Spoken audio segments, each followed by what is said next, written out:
자, 안녕하십니까. 서영대학교 미래자동차과의 봉필준 교수입니다.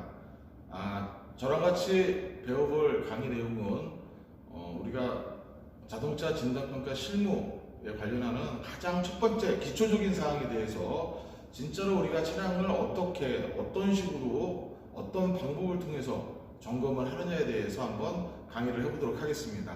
먼저 이 앞에 전자칠판에 보이는 것처럼 오늘 강의는 총 2강으로 기초가 이루어지게 되어 있고요. 첫 번째 강의에서는 외관 점검 방법, 웹 패널이라고 얘기하죠.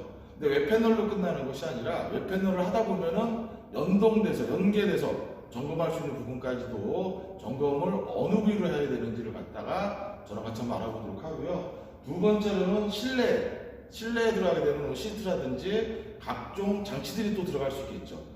내장재라고 얘기하는데 내장 점검에 대해서 배워보도록 하겠습니다. 이렇게 두 개가 1강으로 구성이 되어 있고요. 2강에서는 바로 하체, 차량을 리프트로 띄워서 하체 쪽에서는 어떤 부분들을 우리가 유심히 봐야 되는지, 또 명칭은 무엇인지 이런 부분까지도 같이 한번 점검을 해보도록 하고요. 마지막에는 결국은 제가 평가를 해야 될 차량이 정말로 중요한 파워트레인을 포함한 동력 전달 장치, 엔진, 변속기, 기타 등에 대한 또 각종 옵션 장치들의 성능이 제대로 나오는지 그런 것들을 갖다 어떤 식으로 또 점검을 할 수 있는지 같이 한번 알아보도록 하겠습니다. 이 강의를 통해서 결국은 여러분들도 중고 자동차에 대한 평가는 앞으로 4차 산업의 여러 가지 전기 자동차, 친환경 자동차 쪽으로 당연히 발전을 하지만은 거기에 부가해서 자동차 산업도 기존의 신차 판매에서 조금 변화가 돼가지고 신차 판매를 리스, 렌탈, 쉐어링 하고 난 다음에 그런 차들을 갖다가 3년, 5년이 끝나게 되게 되면은 수업을 해가지고 상품 가치를 키워서 재판매를 하는 중고 자동차의 시장이 커질 수밖에 없습니다. 국내 차량, 수입 차량, 거기가 또 4차 산업으로 갈수록 또 하나의 자동차 직업군이 될 수 있기 때문에 또한 내가 새 차를 살 수도 있지만은 때에 따라서는 필요 용도에 따라서 중고 자동차도 살 수 있죠. 그럴 경우 우리 자동차를 전공한 여러분들이 중고 자동차에 대한 평가를 어느 정도 선에서는 할 수 있어야 이 자동차가 맞구나 라고 얘기를 할 수 있겠죠. 자, 그런 부분에서 우리가 기초되는 전반적인 웹 패널에서부터 내부 내장 성능에 이르기까지 한번 저랑 같이 재밌게 편안하게 수업을 해보도록 하겠습니다. 자, 먼저 이 앞에 지금 완성차량이 지금 준비되어 있죠. K9 기아 자동차가 되겠는데요. 처음에 외부 패널을 점검을 할 때에는 기본적으로 순서가 정해져 있어요. 좌측 전방에서부터 시계 방향으로 회전을 하면서 점검을 한다. 그렇지 않으면 내가 오른쪽 갔다, 왼쪽 갔다, 앞에 갔다, 뒤에 갔다 헷갈리잖아요. 그래서 우리는 약속을 했어요. 어디서부터? 왼쪽의 전방에서부터 시계 방향으로 회전을 하면서 점검을 하고 마지막 단계에는 루프를 점검하게 되어 있습니다. 물론 하는 도중에 서로 간의 오버랩, 겹치는 부분이 나와서 최소한의 리스크를 줄일 수 있겠죠. 그런데 우리 학생 중에서 질문을 합니다. 교수님, 왼쪽이 어디입니까? 오른쪽이 어디입니까? 왼쪽, 오른쪽을 알아야 시계 방향의 의미를 알 수 있잖아요.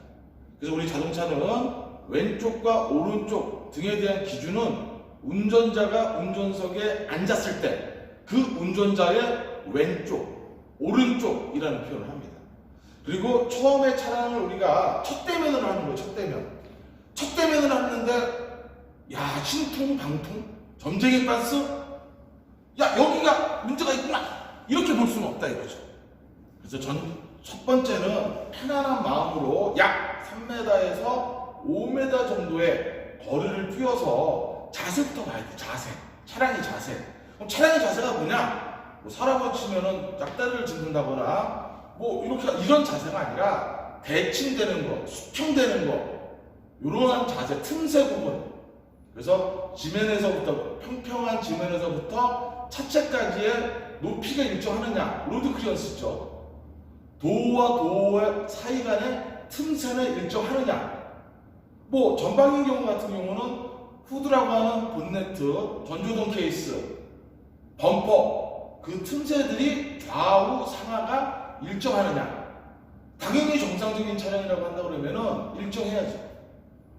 근데 사고가 났거나 그로 인해서 수리를 했거나 그랬을 경우에는 약간 틈새, 이음 이런 부분들이 좀 찌그러지거나 언밸런스하거나 그런 현상이 있을 수 있겠죠. 그래서 그런 것들, 그리고 조금은 멀리서 가져야 도장에 대한 빛을 빛을 반사시켜서 도장에 대한 어둡고 밝고 색상이 다르다 등에 대한 것들을 판단하기가 쉽습니다. 그래서 처음에는 그래서 얼마 정도 거리를 뜬다? 3에서 5m 정도. 편안한 마음으로 어디서부터 점검을 한다? 좌측 전방에서부터. 지금 이 실습장은 3m에서 5m 정도의 거리를 띄우기에는 조금 좁은 특성이 있기 때문에 가정에서 진행을 하도록 하겠습니다. 그럼 제일 먼저 어디서부터 한다? 왼쪽 측방부터 한다. 전방이죠. 자, 차에서 봤을 때는 이쪽이 왼쪽이 됩니다. 이쪽이 왼쪽이 되는데 처음에는 중간 정도에서 3m에서 5m 정도의 거리를 띄우고 편안하게 대칭되는 걸 보는 거예요. 바닥과 차체 간의 사이드 스텝이라고 하는 부분, 사이드 실이라고 하는 부분까지의 높낮이도 대칭되는지 보는 거고, 앞에 있는 프론트 펜더, 프론트 도어 사이의 틈새가 일정한지도 보고, 도어와 도어 사이의 틈새가 일정한지도 보고, 뒷도어, 리어도어와 커터 패널이라고 하는 부분, 리어 펜더죠. 이 부위의 틈새도 일정한지, 그런 것들을 편안한 마음으로 3m에서 5m 정도 거리를 띄고 보는 거예요. 그리고 빛을 요리, 조리 보면서 각도에 따라서 외부 패널이 빛에 반사되는 정도에 따라서 색상이 다르게 느껴지죠. 그런 것들을 비교를 해보는 거예요. 그리고 자세히 보다 보면은 도장이 흘렀거나 또는 핀 같은 걸로 찍어놓은 것 같은 핀홀이 있거나 또는 거칠거칠한 오렌지 껍데기처럼 거칠한 느낌의 오렌지 필이 있거나 발락화 현상처럼 껍데기가 좀 벗겨지거나 크랙이 나가서 터진 데가 있거나 이런 것들을 갖다가 좀 편안한 상태에서 전반적으로 보는 거예요. 그래서 첫 번째 3m에서 5m, 항상 어느 부위든 간에 3m에서 5m 정도 거리를 띄고 전체적인 대칭을 먼저 보고, 그리고 나서는 바로 뒤에서부터 시작을 하는 겁니다. 뒤에 있는 커터 패널의 면 조금 가까이 갈 수 있죠. 1m 이내로 들어가가지고 자세히. 근데 물론 처음에 3m에서 5m 정도 거리를 두고 전체적으로 봤을 때 햇빛을 비춰가지고 도장의 상태를 봤을 때 특이한 부분이 있게 되게 되면 그 부위는 집중적으로 더 점검을 해봐야 되겠죠. 어떻게 찍으시면서도 이해가 되시나요? 네. 이해가 돼야지 잘 설명을 한다고 생각이 됩니다. 자, 그래서 면도 한번 이렇게, 지금은 이제 햇빛이 아니기 때문에 이게 형광등 같은 조명을 이용하기 때문에 이런 데에서 도장면을 보는 거는 약간 어색할 수 있어요. 놓칠 수도 있어요. 가정하고 진행을 할게요. 그리고 의심스러우면은 면도 한번 만져보세요. 이렇게 비교도 해보는 거예요. 다. 그리고 찌그러진 데는 없는지, 스크래치 난 데는 없는지 그런 부위들을 보는 거예요.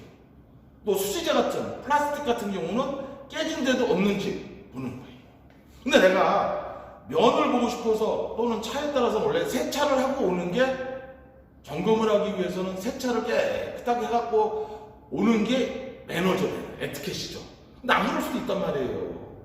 그런 경우는 먼지가 묻거나 뭐 하체 같은 경우가 특히 그렇게 있죠. 볼트 같은 경우에 이물질이나 오일 같은 거 묻을 수 있죠. 그러면은 내가 이렇게 맨손으로 이렇게 작업을 하다 보면 오일도 묻을 수 있고, 또 날카로운 부분이나 위험한 부분은 손도 다칠 수 있어요. 그래서 우리 평가사들은, 진단평가사들은 기본적으로 꼭 갖추고 난 다음에 점검을 해야 되는데, 뭘 갖춰야 되느냐? 바로 그런 안전을 위해서 면장갑 해야 되죠. 우리 빛이 잘 안 보이나 그럴 경우에는 빛의 폭 넓게도 하고 좁게도 하고 하면서 도장면을 비교해 볼 수 있는 우리가 판전등 이런 것도 하나 준비를 하고, 그 다음에 밑에 같은데 안쪽 같은데 잘 안 보이니까 그런 것들을 좀 비춰서 볼 수 있는 반사경 같은 거 필수 장비예요.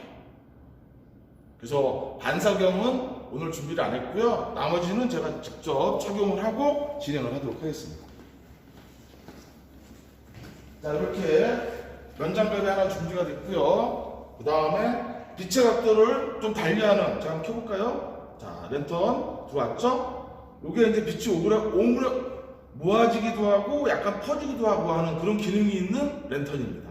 이런 것들을 한번 또 준비를 해놓고, 그리고 또 하나 뭐가 있다고 그랬어요? 반사경이다 그러면은 요게 원래 반사경이 있던 건데 이런 스타일의 거울이 하나 미러가 있어야 되죠. 쭉 이렇게 펴가지고 밑에 같은 데도 이렇게 반사시켜서 볼 수 있는, 요즘 반사경은요, 반사경에서 빛을 반사하기 때문에 어두운 곳에서도 훤하게 구석 이런 데를 점검할 수 있는 그렇게 비싸지 않은 반사경도 많이 있습니다.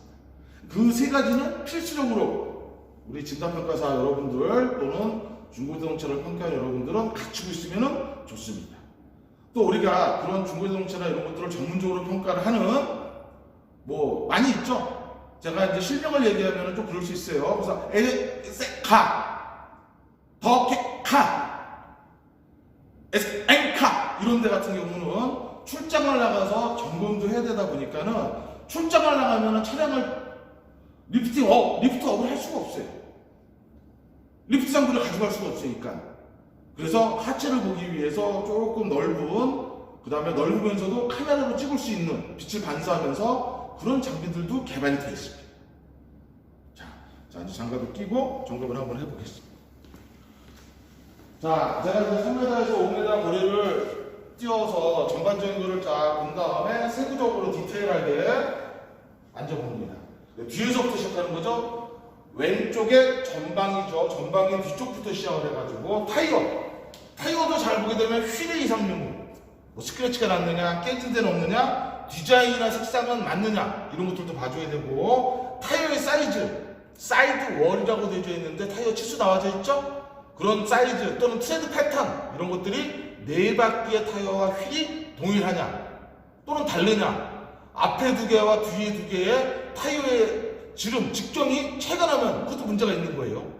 또는 타이어가 4개 모델 중에서 한 모델만 패턴이 틀은 다른 메이커사의 타이어를 꼈다. 이것도 좀 틀린 거죠. 그런 부분들을 점검을 하는 거예요. 그 다음에 이쪽 부위가 하우스가 되죠. 휠하우스 안에서는 기본적으로 방청이나 이런 것도 소음 방지를 위해서 언더코팅이 되어져 있죠. 근데 사고 수리를 하거나 그랬을 경우에는 언더코팅이 원판이 아니라 없거나 또는 바깥에서 사제에서 뿌려가지고 언더코팅을 해놨겠죠. 티가 나겠죠. 그래서 그런 언더코팅 상태들도 어두워요. 그러면은 반사경, 우리가 랜턴 등을 이용을 해가지고 여기도 같이 보는 거예요. 이렇게 전반적으로. 제가 이거는 디테일하게 지금 이 차량을 점검하는 게 아니기 때문에 어떻게 점검하는 거냐에 대한 패턴을 말씀드려야 되는 거기 때문에 좀 빨리 진행을 할게요. 그래서 뒤에서부터 이렇게 점검을 해서, 그러면은 도어 왔죠. 도어도 똑같이 사이드 스텝도 마찬가지, 몰딩류 있으면 몰딩류도 마찬가지. 그리고 지금 나와져 있는 것처럼 우리가 윈도우에도 보면은 도트 버너가 모델에 따라서 제조월을 나타내고 있습니다. 그래서 도어에 있는 윈도우, 앞에 뒤에 윈도우, 보조 윈도우, 삼각 윈도우 같은 경우는 제조월이 오차 범위 안에서 6개월이면 6개월, 3개월 이내면 3개월 이내 내에서 거의 동일해야 됩니다. 도어끼리는 동일해야 돼요. 앞뒤 유리는 도어랑 6개월 내 차이를 또 둘 수도 있습니다. 그러나 앞뒤는 월이 같아야 돼요. 이제 그런 식으로. 그리고 외판만 보는 게 아니에요. 깨졌느냐, 별 모양의 스타 같은 모양의 성형된 흔적은 없느냐, 스크래치, 흠집은 난데 없느냐, 찌그러진 데는 없느냐, 페인트는 정상이냐, 도장면은 괜찮냐, 이런 것들을 보고, 또 캐치들 이런 것들은 제대로 작동이 되느냐. 그리고 안쪽을 보는 거예요. 안쪽에 보게 되면은 도어 트림, 그 다음에 우리가 넥캐치라고 하는 여러 가지 장치들 진행이 들어가죠. 이런 부위에서도 우리가 내장지에서도 손상이 있느냐 없느냐도 같이 봐주는 거예요. 그러면서 약간 안쪽도 봐줄 수 있죠. 실내에 있는 시트 봐줄 수 있죠. 그 다음에 웨더 스트립이 있습니다. 이 웨더 스트립을 살짝 빼서 뺄 때 조심해야 돼요. 무턱대고 베었다고 그냥 끝단을 잡고 잡아 당기면은 노후된 차량 같은 경우는 웨더 스트립 고무가 찢어져요. 그럼 그 차를 살 수도 있어요. 요거 찢어져서 약간 과장됐죠. 그래서 안쪽, 위쪽 여기가 좀 이렇게 리브 두툼한 데가 있습니다. 거기를 살짝 잡고 웨더 스트립 안쪽에 리브를 잡고 살짝 빼내셔서 한번 살짝 와서 볼까요, 카메라가? 그럼 이렇게 바깥에 있는 외부 패널하고 그 다음에 위로 들어가는 루프 패널, 뭐 필러류 계통 이쪽 안쪽 바깥쪽에 있는 데를 갖다가 평평한 철판을 이렇게 꺾어서 접었어요. 접힌 데죠? 그 부위는 서로 간에 떨어지지 말고 용접을 해놨어요. 우리 스펀 용접이라고 합니다. 그래서 스펀 용접 같은 경우는 약간 안쪽으로 타원형의 지름을, 타원형의 모양을 갖고 일정한 크기로, 일정한 배열로. 이게 정상적인 게 아닌지 잘 몰라요? 좌우를 비교해 보세요. 앞뒤를 비교해 보세요. 이거는 로보트가 스폿으로 용접을 한 거기 때문에 배열, 간격, 폭은 거의 똑같아야 돼요. 근데 사람이 만약에 작업을 한다 그러면은 틀려질 수 있죠. 스포츠기로 하다가 안 붙었어? 그럼 옆에다 한 번 더 할 수도 있는 거고. 아마 사람이 숙련됐다고 하더라도 로봇만큼 정교하게 위치나 그 다음에 스포츠 용접기 자체가 제조하는 제조사하고 틀립니다. 전류의 용량이 틀려요. 그래서 이런 식의 크기에 안정적으로 타원형의 약간 오목한 형태가 나오지 않습니다. 떴다 붙이면은 끊어질 수 있어요. 똥이 나올 수도 있고. 그래서 뭐 그라인딩을 한다거나 그 위에 도장을 얹는 거기 때문에 차이가 분명히 날 수 있습니다. 그래서 이러한 웨더 스트립도 타입을 해가지고 확인을 정확하게 하실 수 있도록 하고요. 그런 것까지가 다 연동되는 겁니다. 자, 뒤에서부터 해서 어디로 가요? 앞뒤로 똑같은 방식으로 가는 거예요. 전반적으로 보시고 여기 앞에는 뭐가 있습니까? 사이드 미러가 있죠. 거울이라고 하는 미러의 손상 유무, 또 미러가 수동식이냐 전동식이냐 옵션들이 있겠죠. 그런 것들도 한번 도어를 열었을 때 어떤 타입으로 조작을 시키는 거냐에 따라서 쟤는 전동식, 접이식 사이드 미러구나, 이런 것들도 우리가 판단을 내리고, 또 운전석에 보게 되면 윈도우를 작동시키는 각종 스위치들도 있겠죠. 도어 트림구도 당연히 있고요. 그 다음에 실내에 있는 시트, 그 다음에 이 안쪽에 역시 웨더 스트립과 더불어 가지고 뒷도어랑 연결하게 되면은 가운데 비표라는 게 있어요. 그리고 각종 도어를 잡아주는 힌지의 볼트, 얘네들은 그냥 조립하는 것이 아니라 이 안에다가 실런트라고 하는 실링을 하고 조이기 때문에 호떡이 납작해지듯이 실링 자리가 남아야 돼요.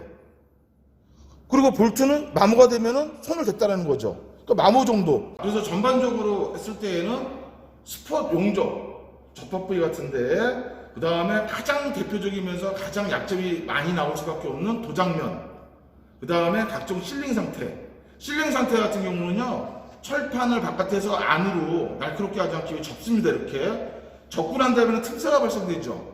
그 틈새 사이로 이물질, 공기, 수분 등이 유입되게 되게 되면은 우리가 부식을 유발할 수도 있고, 또 딱 붙질 않으면은 주행 중에 이렇게 진동소음을 유발할 수 있겠죠. 그래서 그런 거를 방지하게끔 하기 위해서 이런 접힌 부분은 실리콘으로 발라놓거나 실링 테이프로 붙여놓습니다. 대표적인 게 이런 거죠. 이 도어 같은 경우도 바깥에 있는 패널을 안으로 꺾어서 접어놓은 거예요. 이렇게 접어놓은 부위는 그냥 두면 안 돼요. 정상적인 차량이라고 한다면은 틈새가 발생하지 않게, 떨어지지 않게 실링으로 처리를 합니다. 실리콘. 요즘은 실링 테이프를 붙입니다. 실링 테이프. 그래서 이렇게 보시면은 이렇게 실링 처리가 되어 있는 것을 아실 수 있어요. 이 실링 처리가 안 돼 있고 그냥 철판이 보인다, 이거는 무조건 교환이 된 거예요. 그래서 이 세 가지가 대표적인 거죠. 스폿 용접, 도장, 실링. 기타로 두 개가 더 있죠. 볼트, 너트의 마모 상태. 그 다음에 연결이 되고 있는 배선, 커넥터, 걔네들의 위치나 상태.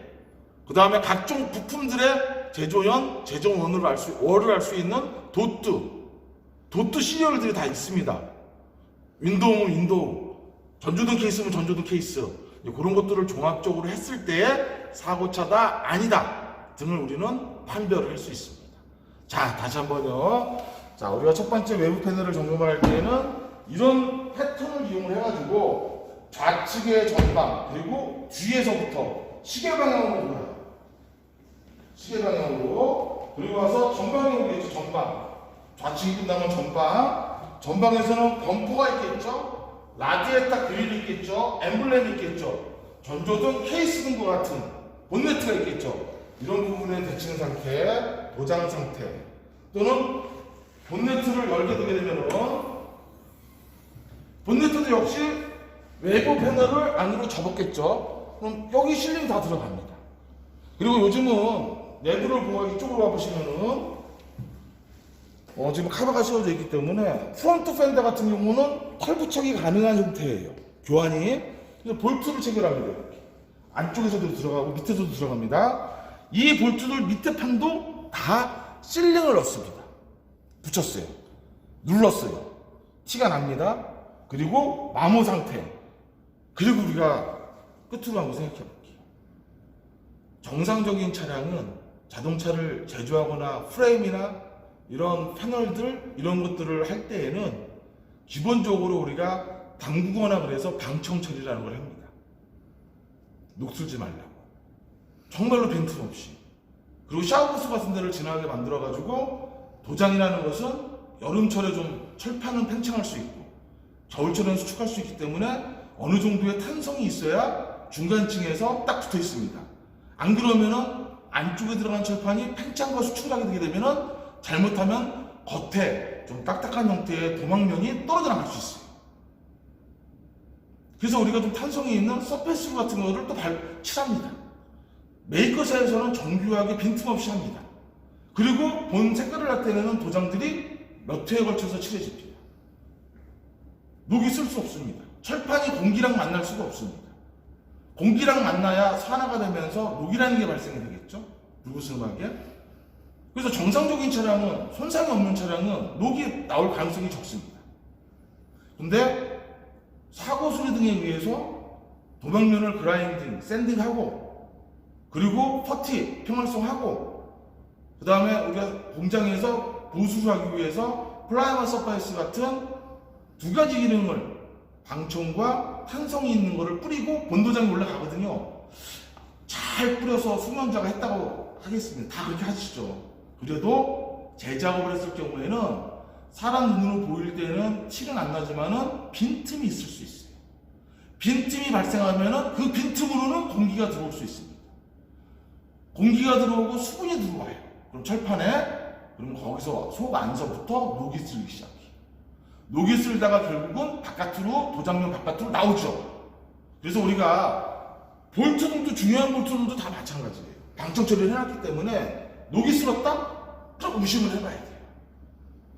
20년, 30년 진짜 노후된 차량이다 그러면은 자연 풍화에 의해서 깎여 나가서 그럴 수 있겠죠.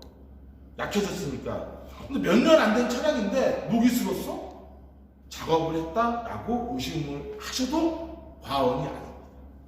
자, 이런 식으로 해가지고 앞쪽에서는 본네트에서부터 엔진 무만에 있는 각종의 오일도 많이 있죠. 브레이크 오일이나 파워스티어링 오일이나 뭐 여러 가지 엔진 오일이나 있겠죠. 이런 것들도 한번 이상유무를 점검을 해보시고, 그 다음에 반대로 우측 전방으로 오셔서 똑같이 순서대로 시계 방향으로 가시는 거예요. 프론트 펜더, 휠 타이어, 하우스, 그 다음에 프론트 도어, 사이드 미러. 역시 도어들은 항상 열고 닫고 안쪽까지 보셔야 된다고 그랬어요. 안쪽까지. 뒤도 마찬가지. 그렇지. 그 다음에 뒤에 있는 커터 패널, 또 그 다음에 휠 타이어, 하우스 다 보시죠? 그러고 난 다음에 어디 보셔야 돼요? 후방을 보셔야 돼요. 후방도 처음에는 한 3m 정도, 이 정도 되겠네요. 3에서 5m 정도 대칭되게 한번, 이거 어디 이렇게 찌그러지거나 크게 색깔이 다르거나 이런 데는 없는지 한번 보시고, 크게 문제는 현재 없는 것 같다? 근데 의식스럽다? 저기 흠집이 많네? 그러면 이제 1m 안으로 들어가세요. 들어가서, 흠집이 있네. 흠집의 크기가 어느 정도 부위값이 되네. 이런 것들도 정확하게 체크를 해 놓으시고, 그러고 난 다음에, 뒤에 있는 리어 콤비네이션 램프죠. 뭐 현장에서 때리라고도 얘기하시는데 이런 부분들의 케이스들 깨진 데는 없는지도 한번 보시고, 그 다음에 우리가 트렁크 리드 패널 뒷유리 여기까지도 한번 보시죠. 그러고 난 다음에는 트렁크를 여셔서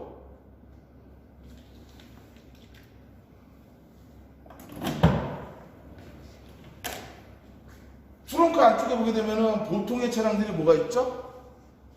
기본적으로 신차가 나온다 그러면은 사고가 나거나 그랬을 때에 응급 삼각판 같은 것들이 들어가 있을 수 있고, 기본적으로 그 다음에 타이어 같은 경우는 파스가 나거나 그럴 경우에는 응급 조치를 하라고. 기본적으로 우리가 차를 좀 띄워야 되겠죠. 뭐 이제 기계식 펜더그래프 잭, 조금 SUV나 RV 지프 같은 경우는 유압식 잭 세트가 반드시 있어야 되겠죠. 트렁크 안쪽에는. 그 다음에 뭐가 있어야 돼요? 스페어 타이어. 스페어 타이어는 뭐예요? 지금 현재 바퀴와 동일한 여분의 타이어를 스페어 타이어라고 합니다. 근데 무겁죠. 부피가 크죠. 그리고 트렁크 공간을 많이 차지하고 차량의 중량이 늘어나는 단점이 있습니다. 우리나라와 같은 도시, 조금만 나가도 우리가 카센터, 정비업소 많이 있잖아요. 굳이 스페어 타이어가 필요 없단 말이에요. 그래서 응급용 타이어. 조금 더 폭이 얇고 중량이 가볍고, 그러나 내구성은 약합니다. 고속 주행 안 됩니다. 30km 이상 주행 안 됩니다. 임시로 쓸 수 있는 타이어, 응급용 템포 타이어, 또는 타이어 없어요. 파스, 빵꾸가 났다. 그럼 빵꾸를 조치를 해야 된다. 일반 정비사나 경험 없으신 분들은 못해요. 그래서 우리가 서비스 키트라고 해가지고 타이어 안에다가 컴프레서 같은 펌프를 통해서 본드 같은 거를 주입을 시켜요. 파스란 데는 공기가 막 빠져나오려고 하죠. 그 빠져나가려고 하는 데에 그 본드류가 그쪽으로 빨려 나가면서 메꾸는 작업을 해줘요. 자연적으로. 그리고 공기압을 넣을 수 있어요. 그래서 우리가 타이어 긴급 서비스 키트, 요즘은 가벼운 이런 것들이 대신 들어가 있는 경우도 있기 때문에 해당하는 차량에 대한 기본적인 옵션 장비들이 있느냐 없느냐, 스페어 타이어가 있는 경우는 스페어 타이어의 트레드, 마모나 휠 상태는 정상이냐, 이런 것들도 봐주시면 돼요. 그리고 바닥 쪽에 있는 플로어에 보면 우리가 패드가 들어갑니다. 그런 패드들에 대한 사이런스 패드와 같은 이런 패드들이 수리에 의해서 기존 거가 아닌 다른 게 들어갔느냐, 또는 정상적인 메이커스의 패드는 숨구멍 같은 리브를 만들어 놓죠. 그런 것들이 충격에 물리적으로 찌그러지거나 다시 피게 되게 되면은 일정한 패턴이 아니라 약간 오그러듭니다. 그런 것들을 통해서도 우리가 트렁크 쪽이나 뒤쪽 후면 쪽에서 사고가 좀 있었는지, 손상이 있었는지 등을 점검하게 되어 있고, 뒤쪽 후면이 끝나고 난 다음에 마지막으로 루프 천정이죠. 여기까지 점검을 지금과 같은 패턴을 그대로 유지하면서, 물론 앞쪽에 있는 엔진룸 안에는 다양한 오일과 다양한 엔진이나 내연기관이나 전기자동차나 하이브리드 자동차나 중요한 구성물들이 들어가 있죠. 보이는 부분에서는 점검을 꼭 하셔야 되기 때문에 그런 의미에서 전문성이 일부는 필요할 수 있습니다. 그러나 외부 패널 점검에서는 그런 전문성보다는 제가 말씀드린 세 가지를 기본으로 용접 상태, 실링 상태, 도장 상태, 기타 볼트, 배선, 그 다음에 각종 도트의 상태 등을 통해, 도트도 저희들도 다 몰라요. 몇 가지는 알고 있습니다. 그러나 기본적인 자동차의 부품은 제조 연과 월을 기호로 표기하는 번호들, 시리얼들이 있습니다. 그런 것들을 보게 되면 얘네들이 언제 교환했구나, 원래 게 아니구나 라는 것까지도 알 수 있기 때문에 그런 것들을 점검하는 게 바로 자동차 진단 평가사의 역할입니다. 이제는 내장에 대해서 점검하는 것을 한번 같이 보도록 하겠습니다. 내장을 점검할 때에는요, 제 모습보다는 목소리를 주로 얹혀가지고 좀 진행을 하도록 하겠습니다. 자, 이렇게 내장은 운전석에 이렇게 탑승을 하게 되게 되면은 전반적으로 스티어링 휠을 포함해서 다양한 요즘은 옵션들의 자동차를 사용할 수 있는 각종 스위치들이나 장치들이 있겠죠. 그런 부분들에 대한 파손, 또는 우리가 인스트루먼트 패널이라고 하는 우리가 대시보드 쪽에 뭐 피스짜리나 아니면 테이프짜리나 손상된 부위들이 없는지 전반적으로 보고, 그 다음에 우리가 실내에 있는 룸밀러, 요즘은 룸밀러 같은 경우에서도 하이패스를 꽂는 기능이라든지 여러 가지 기타 기능들이 있겠죠. 그리고 요즘은 어떤 자동차든 간에 안전을 위해서 전방과 후방에 블랙박스를 설치하는 경우가 많습니다. 그러면은 그 차량의 옵션에도 블랙박스가 있다라고 한다면은 블랙박스의 이상 유무, 그 다음에 선바이저의 상태, 선바이저 안에 있는 다양한 미러 등의 작동 유무 상태, 이런 것들도 전반적으로 같이 좀 점검을 해주시고, 또 이 차량 같이 썬루프를 가지고 있네요. 그럼 썬루프가 정상적으로 고가잖아요. 정상적으로 작동하는지 안 하는지도 실내 내장에서 우리가 점검을 할 수가 있고요. 외장에서 우리가 점검을 했듯이 외장에서도 당연히 외장에서도 도어를 열어서 안에 있는 트림, 그렇죠? 그다음에 각종 스위치, 실내는 더 마찬가지예요. 실내 같은 경우에서도 매우 중요한 기본적인 스위치 같은 경우는 작동을 해볼 필요가 당연히 있는 거고요. 그 다음에 우리가 흔히 내비게이션 또는 GPS 장치 등등등이 원래 들어가 있거나 옵션으로도 들어가 있어요. 그럼 그런 부품들은 1, 2만 원대가 아니기 때문에 실내에서는 당연히 얘가 순정품으로 있느냐 중요하죠. 순정품이냐 아니면 싸제냐 거기에 따라서 가격 차이가 날 수 있기 때문에 또 장착이 되어져 있으면 정상적으로 작동이 되느냐 등도 확인을 좀 해주셔야 되고요. 또한 실내에서 우리가 점검할 수 있는 것 중에서 뭐 키 온 상태라든지 시동 상태에서 기본적으로 작동이 될 수 있는 공조 장치, 난방 장치 작동시켜 봐야죠. 제가 겨울철 끝 무렵에 즉 1월이나 2월 달에 추울 때에 히터가 되는지를 확인해 보고 에어컨이라고 하는 냉방 장치가 제대로 되는지 확인을 안 해봤어요. 그래서 더울 때 제가 여름철에 중고자동차를 사서 에어컨을 틀어봤더니 에어컨이 작동이 안 되거나 굉장히 심한 쾌쾌한 냄새가 나요. 잘못 산 거죠, 차를. 그래서 점검할 수 있는 범위다 그런다 그러면은 그 범위 안에서 냉방망 장치, 난방이나 냉방 등도 직접 구동시켜서 또 속도, 풍속, 풍향 다 다르잖아요. 한 군데만 바람이 나오는 게 아니라 그러한 변환 장치들도 제대로 작동이 되는지 점검을 해봐야 되겠죠. 기본적으로. 그리고 우리가 보통 동승석, 동반석이라고 얘기하는데 앞에 보면은 뭐 물건 등을 보관할 수 있는 큰 박스가 있어요. 이 박스를 갖다 우리는 글로벌 박스라고 얘기합니다. 이 글로벌 박스를 보시면은 요즘 나오는 차들은 트렁크를 이중으로 보호하게끔 하기 위해서 트렁크 록, 트렁크 언락 장치들이 들어가요. 그래서 그 스위치들은 제대로 여기도 지금 있거든요. 화면에서는 잘 안 보이시겠지만은 트렁크 락 언락 스위치가 제대로 작동을 하는지 트렁크도 열어보시고 그다음에 글로벌 박스의 상태는 양호한지 확인해 보시고 그리고 보통의 차량들은 저 글로벌 박스 안에 뭘 갖고 다니죠? 뭐요? 몽둥이요? 그건 아니죠. 자동차 등록증을 대부분 운전자들은 글로벌 박스 안에 자동차 등록증 이 해당하는 차량의 사용설명서를 넣어놓죠. 그것도 기본으로 있어야 되겠죠. 불편하잖아요. 내가 중고자동차를 샀는데 처음 타보는 차량이에요. 여러 가지 옵션 기능들이 뭐가 있는지 어떻게 작동하는지 잘 몰라요. 사용설명서가 있으면 보너스 주셔야죠. 그렇죠? 그 다음에 등록증을 봐야지 이 차량이 자동차 등록증에 나와져 있는 차대번호, 등록번호 등이 정상적인 차량인지 앞뒤의 번호, 등록번호는 등록증에 나와 있는 번호나 일치하는지 차대번호는 17자리의 차대번호는 정상적으로 타각이 되어져 있는지 항상 자동차를 점검하기 전에 기본입니다. 자, 그리고 제가 한번 키온을 한번 해볼게요. 시동을 걸지 않고.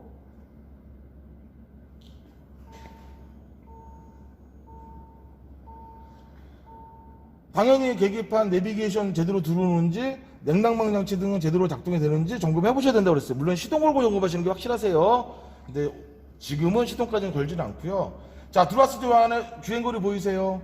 총 주행거리 22,543km 나오죠. 그렇죠?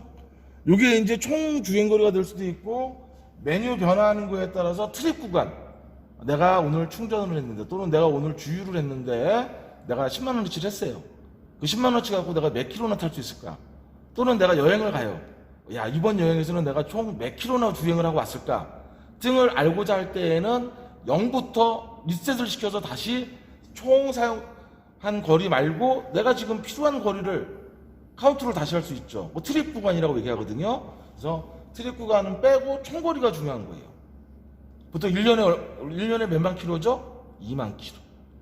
많다라면 많을 수 있는데 표준 주행거리는 1년에 2만 킬로. 이게 3년 정도 됐어요. 6만 킬로 이내면은 적게 탄 거고 6만 킬로를 추가하면은 조금 많이 탄 거잖아요. 많이 탈수록 차는 상하죠. 노후화가 되죠. 손상이 오죠.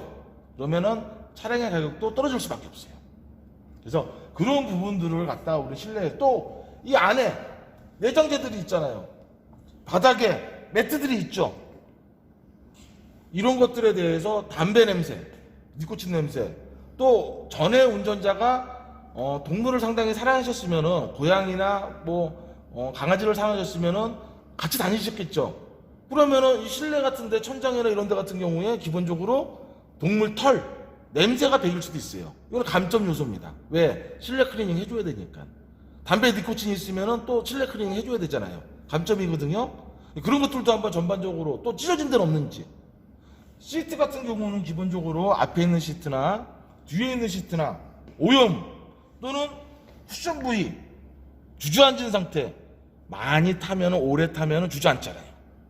예를 들어서 이 차량의 주행거리가 지금 2만 킬로밖에 안 돼요. 22,543km예요. 이 정도 탔다고 그래가지고 운전석 누구나 승객은 안 태우더라도 차는 운전을 하려고 그러면 운전자는 필수적으로 타야 되죠. 운전자의 시트를 잘 보세요. 2만 킬로 정도 됐는데 많이 주저앉았다. 그건 이상한 거예요. 그쵸? 그래서 그런 경우는 의심의 요지가 될 수 있기 때문에 시트 같은 경우에서도 주저앉은 상태. 그 다음에 안전벨트 같은 경우도 제대로 작동이 돼야 되잖아요. 천천히 뽑으면 당연히 뽑혀야 되고, 저 끝안에 혹시나 이물질이나 물기 같은 묻은 흔적이 남게 되게 되면은 그럼 침수나 이런 것들을 의심해 볼 수 있단 말이에요. 제대로 작동이 되는지. 제대로 작동되죠. 그래서 그런 것들도 한번 전반적으로 점검을 해보시고, 마찬가지예요. 뒤쪽으로 가셔서 뒤쪽에 있는 우리가 시트, 이런 우리가 전으로 움직이고 등받이가 움직이는 거는 세퍼레이트식 시트라고 얘기를 하고, 뒷시트 같은 경우는 보통 승용차 같은 경우는 고정식이죠. 벤치식이라는 표현도 사용을 하거든요. 그래서 그런 시트들의 상태, 백이나 쿠션 등의 상태들 이상 유무, 또 손상은 없는지, 오염은 안 됐는지, 또 찢어진 데는 없는지, 가죽이나 레자 형태로 되어 있는 거는 찢어질 수 있겠죠. 그래서 그런 부분들까지도 점검을 하고, 바닥 매트 많이 너무 헐었거나 찢었거나 그것도 역시 손상 평가를 우리가 하셔야 돼요.